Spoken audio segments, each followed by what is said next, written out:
ભુજ શહેરમાં છેલ્લા કેટલાય સમયથી શરાબની બદી વકરી રહી છે અને તેની સામે પગલાં લેવામાં પોલીસ તંત્ર ઊણું ઉતરી રહ્યું છે તેવા આક્ષેપોની વચ્ચે આજે શહેરના સરવા મંડપ તેમજ માધાપર જૂનાવાસમાં આવેલ કારીમોરી વિસ્તારમાં દારૂના ધંધાર્થીઓ ઉપર બી ડિવિઝન પોલીસે દરોડા પાડી તૈયાર દેશી દારૂ તથા દારૂ બનાવવાનો આથો સહિત 5 થી 7 આરોપીઓને ઝડપી પાડ્યા હતા।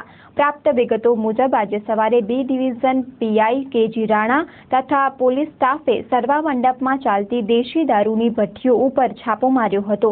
સરવા મંડપમાં ઘરે ઘરે ચાલતો દેશી દારૂની ભઠ્ઠીઓ ઉપર પોલીસના દરોડા જોઈ અમુક દારૂના ધંધાર્થીઓ 9-11 થઈ ગયા હતા, જ્યારે 5 થી 7 જેટલી મહિલાઓના છાપરામાંથી તૈયાર દેશી દારૂ તથા દારૂ બનાવવાનો આથો તેમજ ભઠ્ઠીના સાધનો મળી આવતા કબજે કર્યા હતા, જ્યારે આરોપીઓની ધરપકડ કરી હતી। તો કારીમોરી વિસ્તારમાં દરોડા દરમિયાન માત્ર 10 કોથળી મળતા પોલીસે એટલેથી સંતોષ વ્યક્ત કરવો પડ્યો હતો। પોલીસના ધાડે ધાડા ઉતરી પડતા દારૂ પ્યાસીઓમાં ફડફડાટ મચી જવા પામ્યો હતો।